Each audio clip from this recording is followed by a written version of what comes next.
Hey guys, a little update from me today, and I want to make a quick art book haul. I've bought a few art books the last 2 months and I wanted to show them to you. I haven't finished reading any of them, that's why it's just a haul, but if you have interest in learning more about those books, then just tell me, and as soon as I finish them I can review them. Before I start, I wanted to plug that I currently update more art related things to my Instagram and my new Snapchat, so I will link both of those here or in the info box. And I'm also still having my Facebook page for updates, so I would love for you to follow me there and just see what I'm doing in between YouTube videos, because I'm not making so many at the moment, so you could get updates. And especially on Snapchat I show a lot of my behind the scenes painting process, so maybe that would be interesting for you. Let's start with the books. The first one is Art Inc. by Lisa Congdon.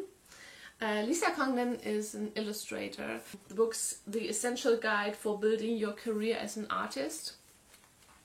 And it's just a really fun little book, great typography and design. I saw her online course on Creative Life. Yeah, she makes an online course that's kind of like the book, just as a presentation. And I haven't watched all of it, so I really wanted to get the book as well. And she also has interviews with other artists in there. Some of them are really amazing. I guess most of them are amazing, but some of them are really like my taste of people that I like to follow on social media. And so lots of great recommendations, and she just talks about everything from social media to approaching, I think, licensing for your work and probably just artist life in general. So check this out, Art Inc. by Lisa Congdon. This one is a business book and it's not art related, but I've heard a lot of great things about it. It's The One Thing by Gary Keller with J. Papasan. It's the surprisingly simple truth behind extraordinary results. My voice is getting worse already. And this book is, I don't know everything about this book, but from what I understand and the many recommendations I got for this book is that it kind of lets you look for the one thing you really want to accomplish in your life or in the next years, and then make kind of an action plan to follow exactly this dream step for step. So break it really down and work on it every day. And yeah, it's kind of a productivity, time management maybe, but mostly like I would say goal setting and trying to really accomplish the things you want, instead of always preferring other things to work on just because it's easier in your day-to-day life, or maybe you're working full-time and your own dreams are kind of in the background at the moment. But I think this book should push you to grab your own dreams and work on them and really do what you want to do in life. So I think that would be the one thing. Then I bought this little thingy here. Everywhere I went, my sketchbook was sure to go. It's by Drewscape. He is an illustrator from Singapore and his name is Andrew Tan. And it's kind of a self-published scene with sketchbook paintings, drawings, sketches. He's an urban sketcher and this book is really lovely. He shows his sketches and he also gives you little tips for starting your own sketchbooks, and it's just really lovely. I bought this from the artist himself on his blog, and it was self-published and from Singapore, but I think I paid 14 euros for it to come all the way to Germany, and it arrived in less than a week. It was really great, and he also signed the book to me, so that's really lovely. I will link his website down below as well. Then I have Color and Light by James Gurney. And I've heard a million things about this book, especially for realistic painters and digital painting, like matte painting, game design, whatever you do that relies on you coming up with landscapes and places, whatever, that have to look like the real thing, and you have to paint them from memory.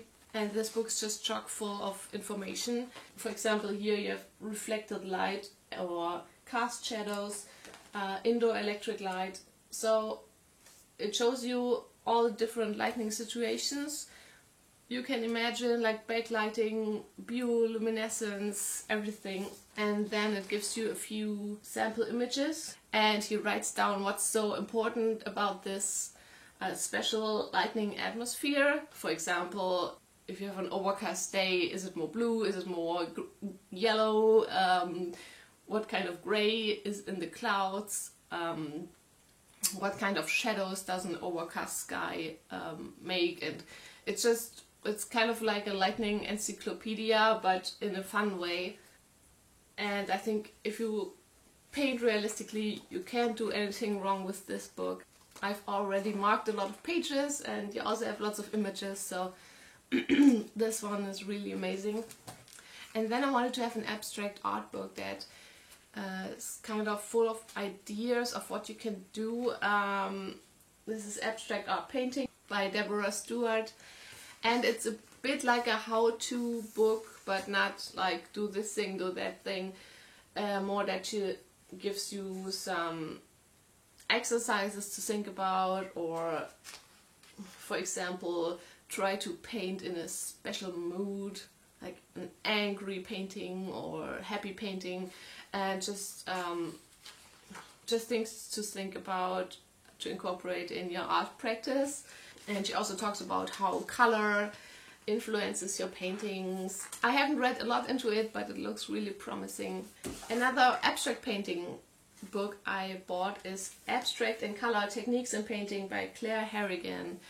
And I was looking for abstract work or abstract artists who've written a book who are using color in a very, very flashy way, because I really love those paintings, but I still have problems with color themes and kind of mixing weird colors together.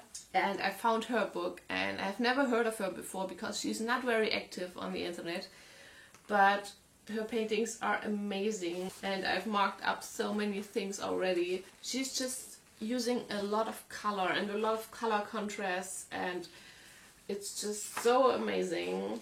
And it's just one that I love for the art alone. And she's also explaining her process a little bit like in Color and Light, and the way and the things you should think about, but it's more in little essays. So it's not a how-to book, but she makes you want to, I don't know, give your own interpretation to your paintings, or I don't know how to describe it.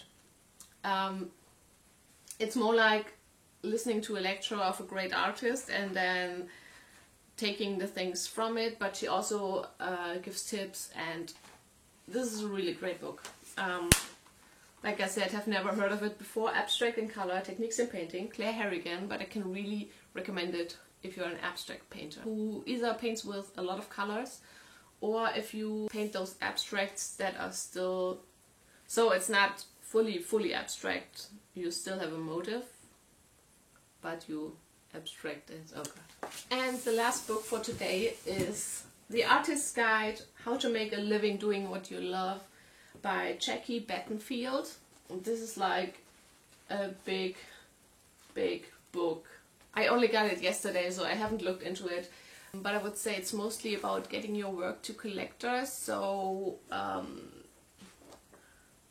not about the painting process in itself, but what comes after you've painted and how do you make money from that. Lots of good reviews on Amazon, so I hope I will like it.